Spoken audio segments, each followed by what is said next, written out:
Great. Hi, everyone, and welcome to today's GESS Talks webinar, Leading the Way Back, Empowering School Leaders for a New Year. As the academic year begins, school leaders are stepping into a season of transformation, so embracing new roles, building dynamic teams, and guiding fresh staff through induction programs. This webinar is your opportunity to explore the realities of leadership at this critical juncture. Together, we're going to unpack the challenges, celebrate the opportunities, and share actionable strategies to help you navigate the complexities of school culture, staffing, and also student outcomes. Before we dive in, don't miss the chance to connect with global education leaders and innovators at GESS Dubai this year. It's taking place on the 11th to the 13th of November. So you can register now and be part of the region's leading education event. So I'm going to put this pop-up onto your screens now, and that has all the registration details, so make sure you secure your spot. Throughout the webinar, you should see on the right-hand side of your screen, there's a Q&A tab, so feel free to send your questions in throughout the session, and the panel will aim to address as many as possible. But for now, I will hand over to our moderator, Dr. Helen Wright. So over to you, Helen. Thank you very much indeed, Emily, and it's such a pleasure to be here. I will say it is the 24th of September today, so it does feel actually as though it's not really the beginning of the school year, but we're about 6 months in. So we're going to step back in this panel and just reflect on what has been for the past few weeks, what could be, what we'd like it to be, and all our learnings from it. So I've got a super panel here. So I'm going to ask them just to say a quick few words to introduce themselves. Well, first of all, me. So I'm Dr. Helen Wright, and I'm a former school principal, and now I work largely coaching school leaders across the world. So I really, not only do I remember, but I'm living it alongside people at the beginning of term. Claire, let's come to you. Hi, thanks, Helen. I'm Claire Evans. I'm the Chief Learning Officer at School of Humanity. School of Humanity is an award-winning online school where learners aged between 11 to 18 learn by doing and having a positive impact on the world. Great. Gwen? Hi everyone, I'm Gwen Byrom. I'm the Director of Education Strategy for North London Collegiate School, and so I look after a group of international schools, and I'm involved in the startup and development of new projects internationally. Great, thank you. Ed? Hello everyone, my name is Ed Pearce. I am the Director of School at Fairgreen International School in Dubai in the UAE. We are a full through IB continuum school here in the Middle East. I'm looking forward to the chat. Super. And Kamil? Hi everyone, I'm Kamil. I'm the Principal and CEO of Nordic International School in Lahore. It's a Swedish school in Pakistan. We go from playgroup all the way to O-levels, and I look forward to the conversation. Excellent. So first thing to think about, starting with is kind of with the reality of leadership in schools from your own experience, but also the leaders who you're working with in schools too. What feels most real, do you think, for the at the moment? Is it kind of the opportunity of the year ahead? Is it the pressure of the year ahead? And if so, what are these opportunities? What are these pressures? What is the reality of leadership now in these early stages of the school year from your perspective? So Kamil, do you want to just reflect on that? Yeah, thank you so much. I think the pressures are real, and whenever you're starting off, the pressures are coming in from all the places. The first things first, since you're working at an organization, so you're reporting to someone, so the pressure is directly coming in from the board. You have to manage the admission targets and all of those things. A good bottom line always looks good and secures a good future for the school when it comes to budgeting. So I'm wearing different hats. So I'm wearing a CEO hat and I'm wearing a principal hat. So I have to just make sure that I balance both of it while making sure the bottom line looks good. And then it's the pressure coming in from the parents. The parent expectations are there, the parent anxieties are there, especially for a school like us. We're a preschool, so we're not just managing the anxiety of the children who are coming in, who for whom this is the first school. We're managing the separation anxiety of the parents as well. So you really have to make sure that you tell them all the time that it's fine, everything's going to be all right. We've been doing this for the past 10 years. We're here. This is a safe place. So you have to be very human in that regard as well. And then naturally you have to start with empathy. You have to know that they're buying in all of the resources there, and it is expensive coming into a private school, so you have to be very patient with that as well. Give them a platform where you hear them out and you understand their anger, you understand their frustration. And then it's all about the team at the end of the day. So you really have to understand that they will be burnt out. As a leader, you are facing the pressure, but again, you have to start with empathy, and you have to see that you're there for them in your very small interactions. And I think that is really what sets the tone for the whole year. If you start on that tone, if you're there for them in these pressure situations, and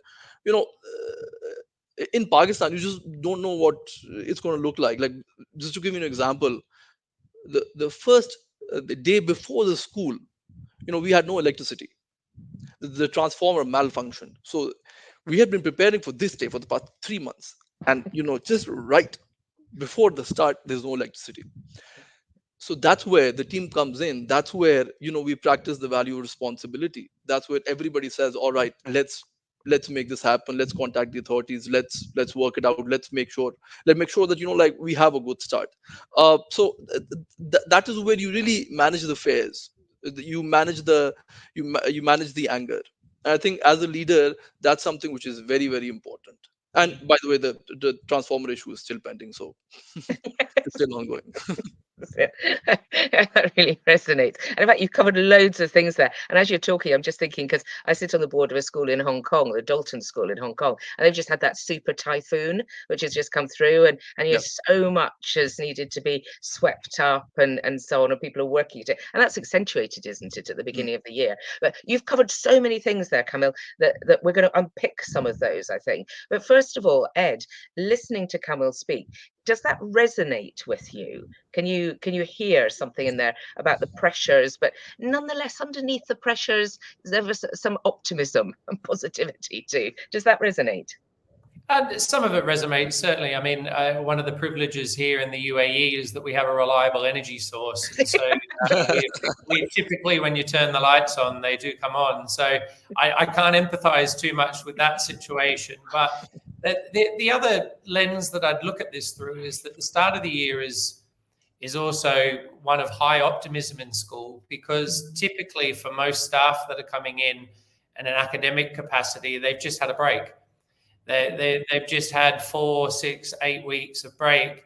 And so when you're trying to capture the mood of people in working together and trying to create something special, there is no better time in the year to actually try and leverage goodwill and enthusiasm and drive towards your ambitions and your missions and your targets within your school than at the start of the year. And my favorite time to be in front of the staff is on day one of induction, because they're all smiling and everyone has this glow about them that they've maybe just sat on a beach, or they've seen loved ones for a long time, or they've eaten too much, or they've exercised and they feel great about themselves, or they've been kissed by the sun or the snow or the great outdoors, whatever it is that their pleasure is. They've taken part of that. And so mentally, from a well-being perspective, they're in a good place. And you get this buy-in. And so for me, one of the challenges that I find is that we recognize that with the staff. And how do you maintain that positivity, that buy-in? How do you get longevity out of that as the pressures that we all know then feel within our schools? When you get to November and you've got pressures of report deadlines and academic deadlines and winter performances and celebrations and regulation changes. And 3 years ago, the government here all of a sudden moved the working day from Sunday to Thursday to Monday to Friday. And we found out 3 days before the end of term one. And so, all those different external push and pull factors, how do you maintain that positivity in your staff force and that buy-in that you had in that mid-August sort of honeymoon period?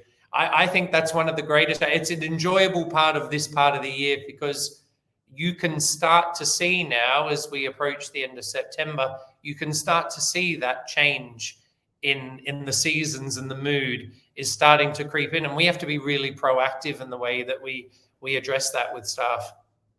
Now, I know we're going to come back to that in just a moment, so hold that question, because you asked the question, how do you maintain it? Let's absolutely come back to that. But I want to draw in Gwen at this point, because just want to see what because I saw you nodding enthusiastically when you were hearing Ed speak there about just your perceptions of, you know, the opportunities, the pressures at the beginning of term, at the beginning of the school year. What do you think?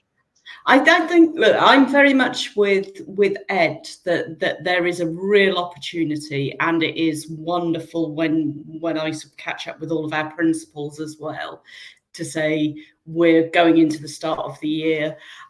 This is where we are with numbers. This is what's happened over the summer, and we're ready to crack on. I think the most challenging one for me, or the one where it's hardest, is a bit like our new school that we've opened this year. So we've had the entire team working without breaks to get the school ready to open. And you have that lovely moment where you go, yes, the doors are open. This is wonderful. And then suddenly it's like, and now we've got 12 weeks of term to deal with. Which is really tough for them. So yes, you've got that enthusiasm and excitement, but at the same time, as Ed said, you've got to keep it. You've got to be able to keep it going with them. I mean, you've got to give that understanding that yes, particularly as we get towards the end of term and people start to get tired, we know they're tired, and we know that we need to think about that before we get to that point. Yeah, there's this theme building here about the recognition kind of cusp where we are at the moment. Claire, your perspective with an online school, does this differ from your perspective? I mean, I think our school is a unique situation this year in that we've almost doubled as a school in terms of the numbers of learners on roll. We've gone from having 3 year groups to having 6. So it's been quite an intense summer getting everything ready for the start of term. And so it is, you know, we are filled with the sense of excitement because there's so much happening, and there's so many new faces, new learners, new staff as well. So yeah, from that perspective, it has been quite an interesting and exciting start to the year. A lot going on. So yeah. As an online school, we have a team that's spread out around the world as well. So we're kind of our kind of focus really is straight away creating a sense of community, kind of instilling the ways of working and making sure that, you know, new staff members coming in know what to do and how to navigate the sort of online world of an online school, and communication I think is key at this point as well. Yeah. Yes, and this. So as I'm listening to people hearing, I'm just wondering if this sense of the start of the new term is a little bit. We're almost like we're kidding ourselves, because there are intense summers before. Now, it does sound as though Ed staff, many of them have got the balance right and have come back kind of rejuvenated. But there's an element, isn't there, of we think, oh, this is the summer, so we should be relaxing. But in actual fact, there's masses to be done still in the summer. And then we go, oh, right, here we go. The term started, but actually I need a break now. I'm just wondering how we manage that kind of, it's almost like a bit of a split existence, really, isn't it? And split understanding that. Gwen, talk to us a little bit about how you manage that. You have that excitement over the summer, but now people go, right, 12 weeks. When you think about that, is there anything that you have learnt from that, not just this year, but in previous years, about how to manage that? I mean, one of the things I did when I was ahead was, yes, you have your charge up towards the start of term. And of course, you've got things like exam results coming out, everything else that you need to think about at the start of term. But I would always insist that the people that were in with me before the start of term, myself included, although I have to say I was very bad at doing it, they had to have 4 or 5 days before term started where they didn't do anything school related. So we would get everything done, and then I would say, right, we're closing the doors again. You are going to go away. You're going to spend some time with your kids. You're going to have a lovely time for 4 or 5 days so that you are feeling better and ready to go at the start of term. And I think from that perspective of just making sure that everybody felt that they hadn't just hurtled into the start of term, it just gave them a bit of a pause, particularly the leaders, to say, no, we do need to try and achieve that balance a little bit better. And as I say, I think with everybody else, it's just being aware that you are going to have to plan some time for your staff to say, actually, you know, there are dates or there are weeks where we are going to cut down on what we do, because nobody can run at 100 miles an hour for the next 12 weeks, particularly in the Northern Hemisphere where it gets cold and dark and wet. And we're just sort of drifting towards that now. You need to recognize, you know, they're human beings. You need to cut them a bit of slack. Kids as well. Yeah. Yes. That the fact that these are human beings and you need to maintain that with them. Does that resonate with what you were saying about how to maintain the buy-in? So you've got the excitement of the beginning of term, you've got people coming back ready, hopefully most of them, and then maintaining that and responding to them as human beings. What have you learned from that? But and I want to go back to that point just for a minute about the break, because the other thing we need to recognise as a school community is that you know, for our staff, they go off at the end of June, beginning of July, and for our academic staff, they go off on vacation and have these wonderful experiences. And when they come back, the building looks amazing and everything's prepared and ready, because we have these incredible facilities teams that haven't had a break. And so we also need to make sure that there's some dedicated time to acknowledge and give thanks and praise for that. But we find that, you know, areas like wellbeing committees and you know, staff voice committees, etc., are usually really good teams to work with within your school group in planning those opportunities throughout the term, where you have touch points, where you're not relying on chance and hope as a strategy, but you actually have specific things planned in that you space out throughout the term, so that you have opportunities to just take, like Gwen said, that pause, that break, that maybe foot off the pedal, etc. It goes into your academic planning. You know, if all of a sudden all of your deadlines are due in the last two weeks of November, you're going to, by accident or accidentally, force some level of burnout with your staff. You have absenteeism, etc. So you have to look at all the operations within your school and make sure that you've been really considerate in the way that you plan things, but also in being proactive to plan events and celebrations and those more sort of lighthearted parts of and benefits of being an international school, so that you have those things spaced out through the year. I will say as well, there is no right or wrong way to do this, because teachers, we are strange creatures. If you've got a 6-week half term, in week 5, you're going to feel exhausted. If you had a 10-week half term, in week 9, you're going to feel exhausted. There is this really, really strange phenomena in education where we sort of subconsciously plan out the next half term, and whatever that last week is before a break, we feel absolutely shattered and exhausted and all in on each other's nerves. And then we all take a break and come back together, and it's all harmonious and wonderful and works together. So I think sometimes sort of acknowledging that with your staff as well about how to pace yourself is a really important point. I think that's a really good point, actually. And I can see other people, that resonates with other people, because it's almost like, I wonder if it's got something to do with the fact that we, as educators, we're always seeking to go that extra mile. So it was pushing that little bit further and think, oh, I can do that. Maybe it's over optimism, I'm not sure. But there's something about the rhythm that you're right, we push.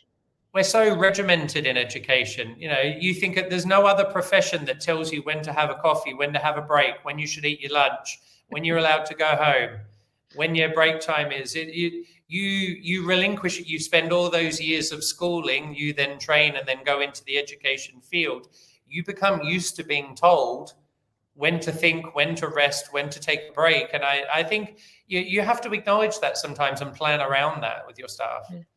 Or if we could then plan and make sure that people realise that then actually we're telling people that there's a week 6, not just a peaking at week 5. I mean, I'm sure there's something there, that's some balancing there. But it's called Saturday and Sunday. Right, Yeah. yes, yeah. But you mentioned something there a little bit about teams, and actually, Kamil, you picked up something about teams as well, about teams of people, and the fact that at the beginning of the school year, our teams are new, and leadership teams are new, because even if they're exactly the same people, they are still, it's a new environment. They've been away for a break and so on. I mean, I just wonder if we could talk about that for a moment, about what you've learned, what you've experienced, about how to ensure that your teams, leadership teams, senior leadership teams, middle leadership teams, are most effective as soon as possible at the beginning of the term. I mean, Kamil, do you want to talk about that a little bit? Yeah, sure. So this I love this idea. So as soon as possible sort of a thing, it creates this sort of urgency. And I've seen that whenever you want to make people comfortable, these things take time. So you have to sort of step back and give them that due time as well. And giving them the due time is really like working on the culture of the school, and working on the, whenever you want to make a, a particular experience stay sustainable, you start working on the values. You start making the values drive the behaviors of the people. So when it comes to our school, we're very clear. We've got this motto: work hard, be kind. So hard work is one of the values of the school, which determines and which drives our academic structure, which determines the way we act. And then kindness is something which reflects in our interactions with the students, in the students interacting with the staff, and in our interactions with the parents. So like we really constantly we're reinforcing that. So we have a kindness month as well, and we have all of these activities relating to kindness, in which we allow the children to see what kindness looks like, to feel what kindness looks like, and then come up with examples of what kindness looks like in the school context. So that's something which I think is really helpful. Really focusing on a value based culture, really focusing on providing the right environment, because as Ed said, like we as educators, we are so regimented that we at times start acting as doctors, and we start prescribing sort of things to fix the situation, because we quickly want that quick fix. I think, as educators, if we can somehow have a farmer's approach as well, if we can somehow look at the situation, look at the quality of the soil, look at the quality of the air, and just provide the right conditions and the environment for things to happen in their due time. Because any cultural intervention, any cultural change takes time, and we need to give the staff and the school community the due time for that as well. And do you, with your leaders and your teachers, look and focus at the culture as well before term starts, or is it just, does it work through school, Kamil? It's school is a work in progress, so this has to be a continuous sort of a thing. So just like, for example, developing trust. If you trust someone, right, is it like a one-off sort of an event where it has happened and it is because of that that you started trusting this person? Or is it really that person being there for you time and again at every single point in time whenever you need that person, right? So trust has a systematic nature when it comes to human interactions. So whatever activities that you're doing with your staff, you have to implement it as a part of the structure in terms of your interactions. Like, for example, if I take my interactions with the leadership that I have at the school, it goes from one-on-one meetings to in which I really explore like the challenges that they're facing and how they can respond to these situations rather than react to them. Because most of the times we're reacting to situations. All right, this happened, tell me how to go about it. So in the one-on-one meetings, you really try to sort of look at the world that is inside of them as well, and help them understand the situation in a better way. And with the teams, then I have a highlights and hurdles meeting. I call it that. Okay. So in the highlights meeting, they tell me. So it happens every Friday, and we sit down and they tell me what were the highlights of the week and what exactly happened, the events. So in that, I practice when they're telling me the highlights, I practice two things. I tell them I've noticed. So I start off with I have noticed this, that you've done a great job tackling with this particular situation, and this is the difference that it has made in the school. Thank you for that. So it is like, I notice the difference that they've made and appreciating them for that. And then it's like, I suggest that in the things that they can improve, I suggest that this is the thing that has happened, and I suggest that you can do it perhaps differently this time around in this way. So it's like more of, I notice, I suggest. And then really like allowing them to understand that when they're going over the challenges, most of the time, because again we're so regimented in our routine, most of the time we have a habit of fixing the situation right there and then. We sort of want to grab hold of it and fix it right there and then. So we're looking at the how to fix the situation, and not at what really is the situation and why is the situation happening in the first place. So if you start looking at the what and the why determines the quality of the how. So in those challenges meeting, I really sit down, I make them understand what is the situation, why is it happening, and then how can we respond to it rather than react to it. So we're uncovering some deep stuff here. There's a lot here, and sort of going behind the curtain of leadership in schools and looking at this bigger picture, deep stuff about trust, about values, about culture, then also how to make that practical. So Claire, I wonder if you're following on from what Kamil was saying, can you think of ways in which you've supported your new team? And you doubled in size this year. So the new team to be able to align with the culture from the outset of this term, and how are you doing that to ensure that it's work in progress?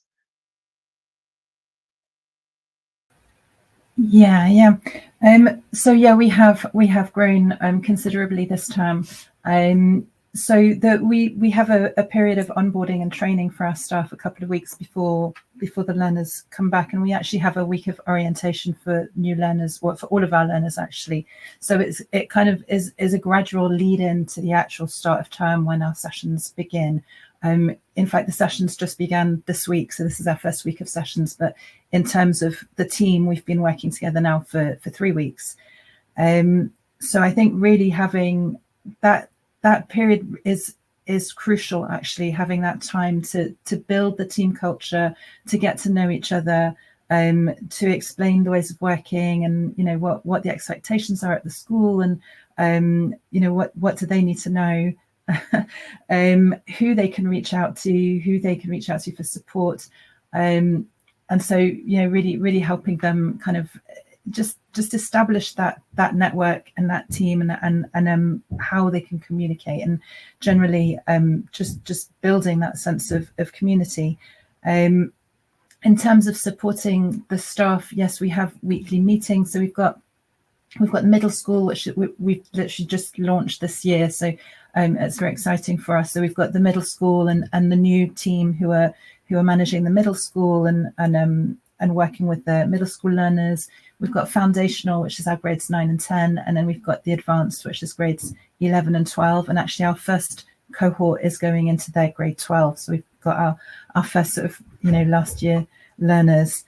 And so we have weekly meetings where we're addressing each level. We'll work with the facilitators in that level. And, I love this idea of highlights and hurdles. I think that's a great way of looking at it. We do something which is called highs and learns. So what's going well, what are we learning, but really tackling it as a team, especially as with the middle school. It is also new for everyone, for the learners, for the staff, for the leadership team. It's a new challenge that we're facing, and working as a team to make it work. And so things are coming up that maybe things that we hadn't anticipated, or things that we had thought about but weren't quite sure how it would work out, and trying one thing and kind of piloting solutions. But I think that the approach is very much working as a team to find the solutions, listening to the educators, the facilitators. They're the ones who are there, with the learners. So listening to the challenges that they're facing and seeing how we can support them, and how as a team can we resolve it, and what do we need to change our systems, or is it something that they can be doing? Do they need to be communicating better with parents, or what is it that we can do to help support them? And I think really that the crucial part is them knowing that we've got their back, and that we're there, and that we're supporting them, and having one-to-one meetings with the facilitators, and having the opportunity for them to share. And Yeah, I think that's really the strongest part of our culture, really, is having the opportunity for them to share and to problem solve together as a team. So it's the move from new to not quite as new, new to cohesive, new to kind of team and connection. And I still find myself wanting to resist Ed's description of becoming regimented, because like if it just feel as though we want to go beyond that. But there's still that move from new to settling into patterns and systems. And Gwen, I wonder what you've learned, not just this year, but over the years, and work that you've done about how to speed up that process of going from new to cohesive. I think that some of it is, as you say, you put your structures in place for induction, so that I think it's always very reassuring for teams that they know where things are, they know what's coming down the line, and they know how to do things. The worst thing in the world is when they get to the first report cycle and they don't know how to do anything about it, because nobody's thought about it. From a sense of belonging, I think it's really important that it's not just your induction process. It is that constant dialogue you have all the time, particularly as a head or a senior leader. Every interaction that you have restates the values of the teams, restates the values of the organization. You feel sometimes like you're a broken record with it, but it makes a massive difference. And when I've seen organizations where that happens and where it doesn't happen, you can see a massive difference in the cohesion of the staff and that sense of shared purpose that they have, and that sense of belonging to the organization. So I think that for me, the fundamental thing with building teams is making sure that they understand what it is that the organization is about and what they are working for. And that takes us on actually to think about that other major set of stakeholders, the parents, who Kamil mentioned right at the beginning when you were talking about what you're doing in your experience at the beginning, because we've got there that newness of new teachers, new leaders, the newness of the pattern, and we've got these new parents as well. We've got new students, we kind of can sweep them up, do all sorts of things with them, but new parents. And what, Ed, if we were to come to you and talk to you about what you've learned about how to manage new parents at this time of year, before beginning of term and now, and so what would you say? Because if we don't manage them, it kind of goes wrong. It can do, and I think it certainly can, but that might be a different webinar. I would say it would relate it. If you had asked me sort of the practical question there as well about induction, I would probably give a similar answer for parents as I would with staff, is that I think there's a very fine point where you need to treat new members of your community as new people. You need to see them as new people, because you then need to respectfully build a program that helps them to feel not like new people anymore. You have to assist them with laying the foundation. So when it's teachers, it's they relocate here to the UAE. It's housing, it's bank accounts, it's logistics, it's everything at school that's internal. How do I use the photocopier? Where do I find out? It's all these foundational things that you need to work on from a school level as you build up their confidence to be not a new person at school anymore. And I think it's the same with parents. If I talk practically and specifically about parents, it starts from the admissions process.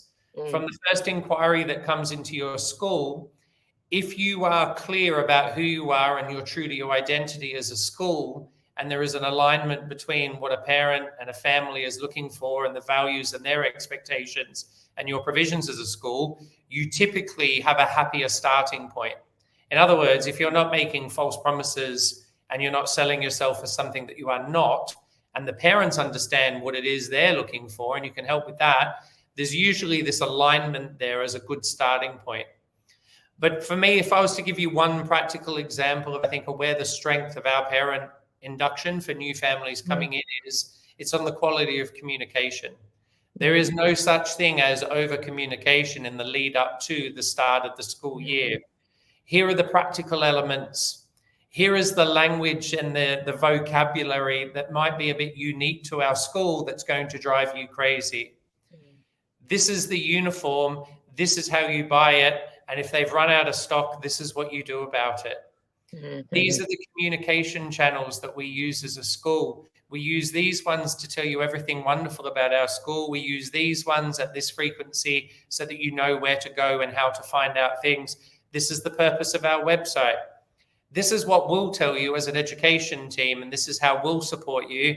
But there is these student opportunities so that there's some peer-on-peer support. Here is our counselling services that will help with that transition period of coming into the school. Here is our parent liaison and support groups that are available to sit and talk to you to go beyond the complexities of starting in a new school, because you may have just moved your whole family overseas. So there's all these moving parts. But for me, the objective, whether it's staff or families, the objective remains the same, is at what point do you stop treating them as new, and what point, what is that sort of inflection point where they all transition into being and engaged and they feel like they belong in your community. And for our staff, I say that to our staff when they first start here, you've got a week. You've got a week where you get to be new. And we'll treat you as new, and we'll support you as new, and we'll do everything we can. And we spend that week just with them as new staff, because we say next Monday, you're going to go from a group of 21 to a group of 190. And we're going to teach you how to swim and not sink in that, because from that moment on, I won't call you a new member of staff anymore. You're just part of our community. And we do something similar with the parents, where we'll treat you and support you as a new member of our community to a certain point. But at some point, we want you to sort of run with us or swim with us, whatever analogy. We want you to grow with us. If I take Kamil's sort of farming analogy, you'll be part of our community, and this is what it means to be part of our community. So I think the success of any of those inductions is how you define it, but how you also have that exit point from being new, being a member and engaged, that sense of belonging that you create in your community, I think is key to the success of that. Yes, and having a clear understanding of where that inflection point is, where you move from new to not new, and indeed, is there a transition period? Claire, how does that looks different for different people? Sorry, but that looks very, that's a very bespoke thing. There are some families from day one, they feel like they own the building, and there are some children that it really does take time, and those support mechanisms have to be highly individualized. Yeah. But it serves the community well if everybody feels part of it as quickly as possible, doesn't it? Yeah. So Claire, from your perspective, and with your parents who will be remote, your staff are remote, your children are remote, your parents are remote, what are the strategies you've used to help onboard your parents?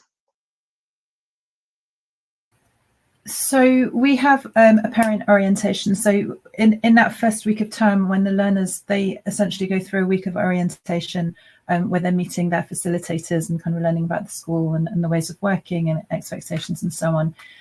We run an orientation session for parents too, and dependent on the level, so middle school orientation for middle school parents and so on. And that's really the opportunity to meet them, to introduce them to the team, and to explain about the school and what the expectations are and so on. We do, of course, record these sessions and send them to parents. Parents can't always make the timings, so ensuring that they know where to find the recordings, and insisting that they do need to watch the recordings, so they're on board with that.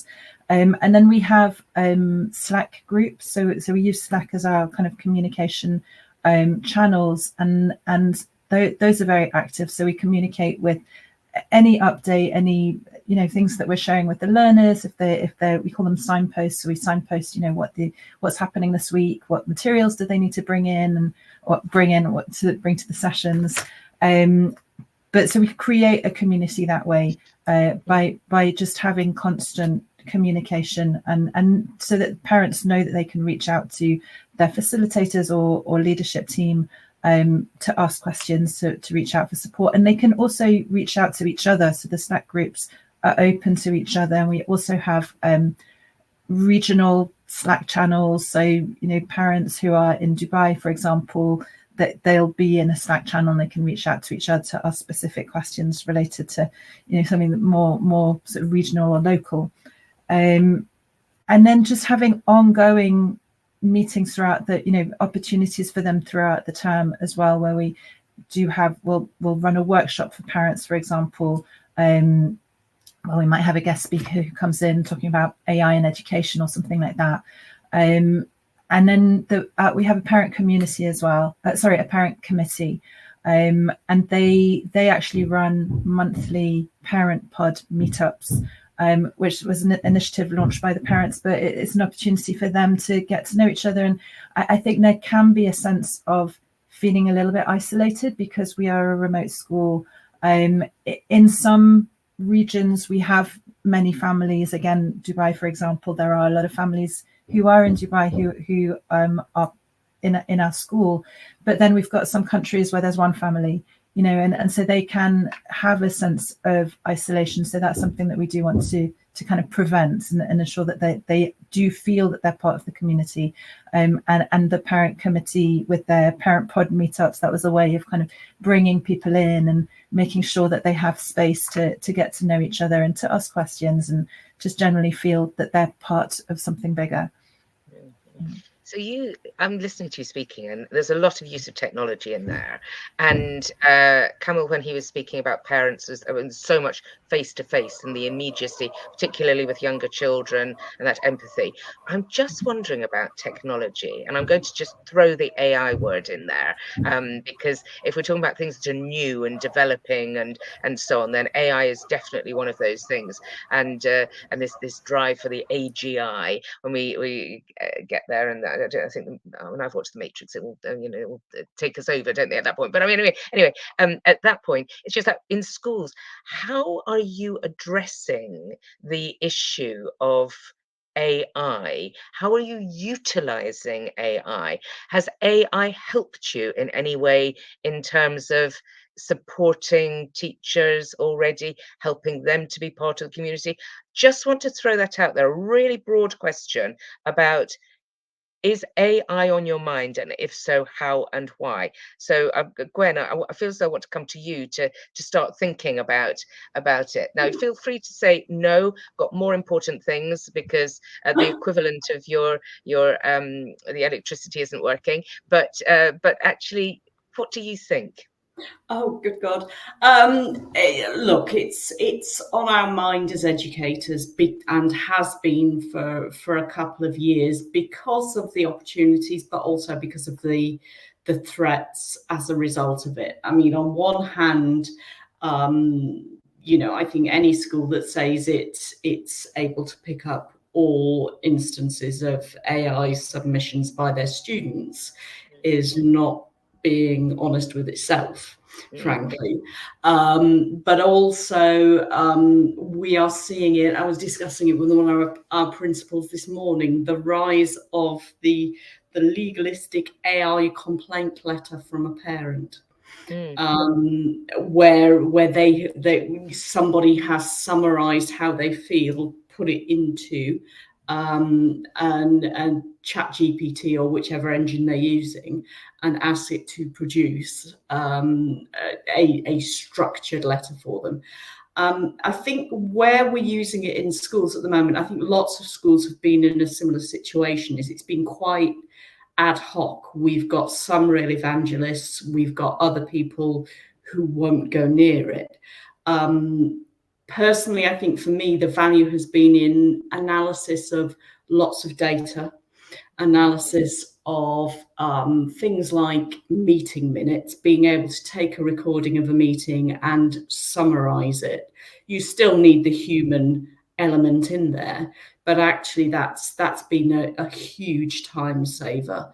And I think that's where a lot of our teachers and our leaders are using it, to just try and cut some of that legwork. But there is there is so much to look at. It is such a broad topic that I think our approach generally is to take it steadily and just be sure of the ground that we're on before we leap headlong into embracing it. And which is quite odd for me as a lover of technology. That feels slightly odd, but even I'm wary of going into this one with both feet.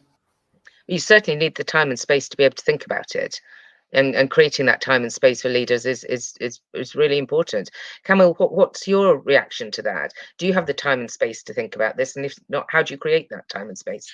I do try to find the time and the space to create, and that happens very individually on a personal nature.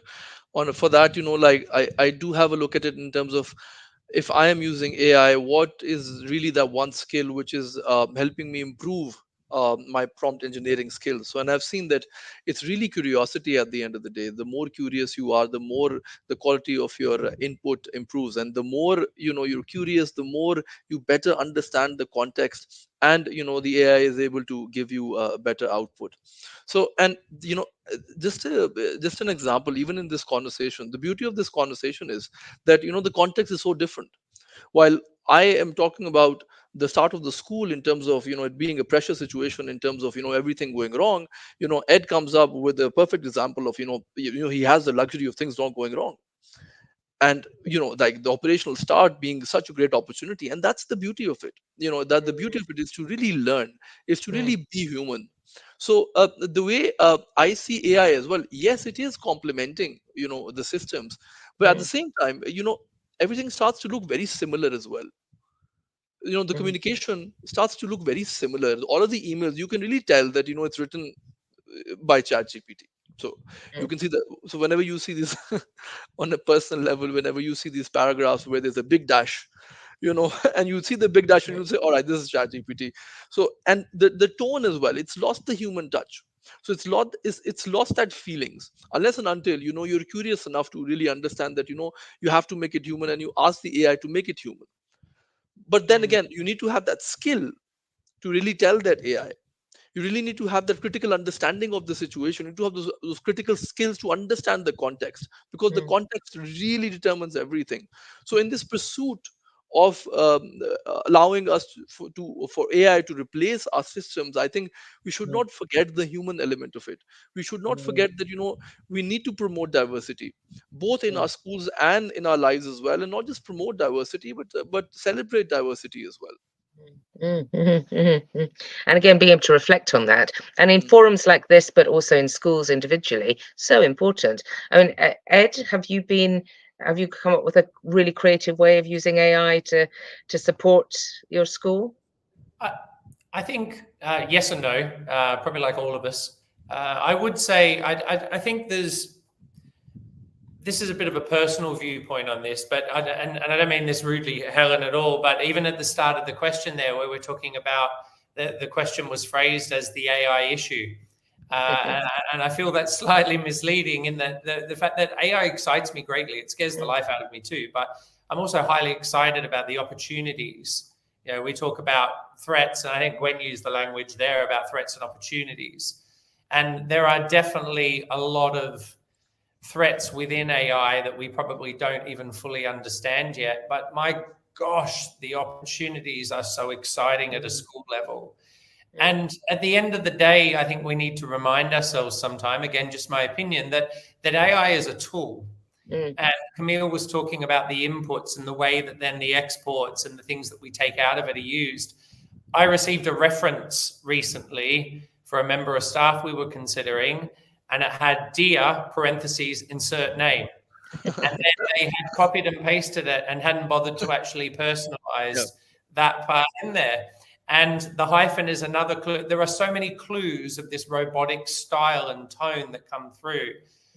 But when you do bother to take out that information, and then you do add the Kamil touch or the Claire touch or your personal tone, it is an unbelievably powerful tool that allows you to do a 2-hour task in 2 minutes at times. And we had a practical example I can give you is last year, we had a member of staff that came to us and I won't say in what department, but in one of the departments, and said, I think this child has used AI to answer this exam question that we did in class. And I went, okay, let's have a look at it.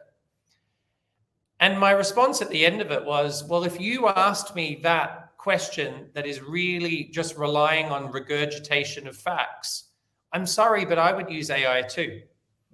And my challenge to them wasn't, and I would like to think my staff see me as highly supportive, but my challenge was, I don't think AI is the problem here. I think the way you are assessing is the problem. Yeah. If you're going to give this simplified and quite outdated question to regurgitate facts as a measure of a child's understanding of your unit, then maybe you are assessing it in actually the wrong way. And I think you need to flip the conversation. I have seen children with particular neurodiverse children that might have they might have issues with processing large volumes of information, etc., and using AI to synthesize that information into ways that they understand and are able to interact and able to demonstrate their understanding. And I think, wow.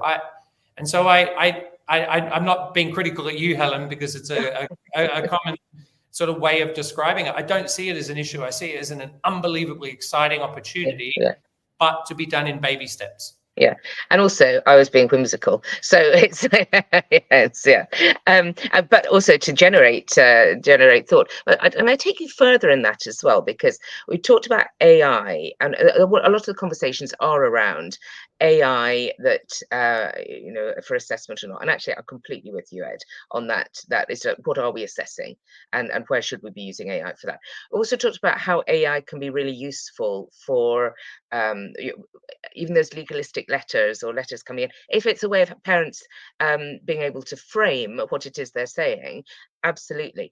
A lot of what we're talking about in this webinar is actually about putting the systems in place to support the school embarking on a new year and moving from new to not so new as quickly as possible, to make everyone feel part of the community, managing that. And I'm just wondering if AI is or maybe that's a challenge to us, to how can we use AI in order to be able to support in those systems, support in bringing people together, support in making the communities work effectively as soon as possible. Is that something, Ed, that you're talking about? Yeah, we a lot of the work, once we got over the initial shock of AI, and let's all face facts as well, I think the first time any of us ever sat in any level of training or tried it at home and we put an input in, it blew you away. Let's all be honest. Your first time you ever see it is a jaw-dropping moment. And you look to try and build on that. I think the conversation that's been framed here now is less about do we use AI, it's now about the ethical use of. When is it ethically right to encourage the use of this tool that all of our students are aware of? And they're all doing similar things at home with it that we are too. They're all, while a parent might be trying to get a litigious tone to their challenge at the school, etc., they're all at home playing, creating all these whimsical images and fanciful things that are all exciting and great and bring all their worlds together. And so it's more about trying to work with students and say, okay, when is it right to use this tool? What is the right application of this tool? If you are trying to use AI to pass on as your own knowledge and understanding, then I would quote that as being unethical. I would say that is not the right way of this tool, because it's not your tone, it's not your voice, it's not demonstrating your understanding. And so a lot of the conversations now have shifted from should we, shouldn't we, to how can we actually try and ensure that there's this consistently ethical use and application of it at school. And so the conversation in the short space of time that AI has been with us has shifted to not the if, but when and how, and why. And Claire, does that resonate with you, and particularly in your environment? Yeah, of course. I think what everybody's been saying resonates. It's something that we all face, and I agree with it. It's not the if, it's the how. How do we ensure that learners are using it ethically, that they have a sense of academic integrity over their work, and they can recognise when it's okay to use it and when it isn't, and flagging and kind of indicating when they are using it and what they're using it for. So We have a use of AI policy that we share with the learners, and we go through it with them and kind of explain when is it okay, when is it not okay. Things like, our learners work on is challenge-based learning. They work on projects. They're developing their own project. Can they use AI to help, maybe set out milestones for what they need to do in their project? So it's kind of using, as Ed said, using AI as a tool to support them in their processes, but recognizing that copying and pasting, and passing it off as your own work, that's not okay. And we train our facilitators as well to look out for when might they see that kind of thing, and looking at the history on a piece of work. For example, if they're using Google Docs, for example, you can look at the history, and if there's a big block that's been just added in one go, that's kind of an indication that they've copied and pasted it in. So having strategies in place so facilitators can look out for it, and basically training the learners for when it's okay to use it and when it isn't, and the facilitators will send a piece of work back and say that this looks to me like it's been written by AI, please rewrite it in your own words. So giving the learners the opportunity to kind of reflect on what they did and how they did it, and actually come through and present their own work. So our approach very much is instilling the sense of academic integrity, really, and having them recognize what is and isn't okay. And I think Ed also touched on a very important point as well, which is the ethics of AI. We have challenges in place that, for example, our advanced learners are actually taking on ethical technology. That's the challenge that they're working on this term. So really exploring, the ethics of AI, emerging tech in general, just exploring what that is and what it will mean, and the benefits that it will produce, but also, as Gwen mentioned earlier, that the threats that we might face with that as well, and what is and what isn't okay. And so here's the challenge for us and for all teachers and leaders in school about how do we make sure that we can use AI ourselves in order not just to do the little tasks, but in order to help frame the work of the community. I know we're coming towards the end of this session, and I just want to come back, moving away from AI or maybe not, depending on how you want to answer this question. I just wanted, if we could go around for each of you, that if you're all school leaders, and what one piece of advice would you give to somebody who has started as a leader, either in a new school or they've become a leader for the first time this year? So they're a few weeks in, they've done the induction, they're no longer new, they're in school now. What one piece of advice would you give to that person? There are many, many, many of them. So briefly, let's go around. Ed, what piece of advice would you give to that new leader? Oh, I think Ed may have frozen slightly. So, oh no, he's there. Ed. I've unfrozen. Right, you're unfrozen. So what one piece of advice would you give? I would say be present and available. I think the best leaders I've ever worked with before, that I'd like to think I've learned from. Oh, and he's disappeared. So but be present, he said, be present. Gwen, what would you say? I would say listen. Listen. Listen to the organisation, listen to the people. Yeah, super. Claire, what would you say? I think generating an environment where the team feels appreciated as well. So generating a sense of gratitude and mutual support within the team. Yeah, great. And Kamil? Yeah, I would say you can't have a perfect school. So just focus on providing the right conditions and the right environment for the students to educate themselves. Great. Be a farmer, not a doctor. Yes, yeah. That's one of the things that we're taking away. One of the things I love about these webinars is that this is about a wider audience, and there are lots of people listening in. But I think I always go away, and I think most of the participants always go away with food for thought. And it's that being together and generating in that conversation, even though I think Ed's internet has died, he was here as part of that.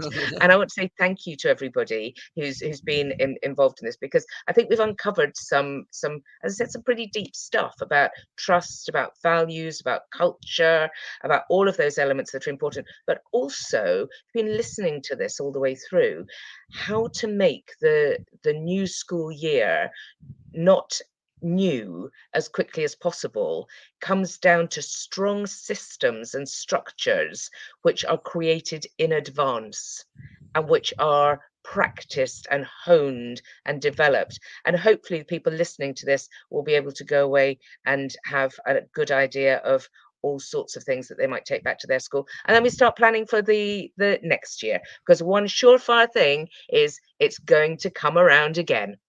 It certainly is. Right. Okay. So that brings us to an end there. And Millie, back to you. Thank you so much, Helen, and to the whole panel, to everyone for tuning in today. I think we can all agree it's a really interesting discussion. We had some really valuable insights in there. So yeah, massive thank you to all of you guys.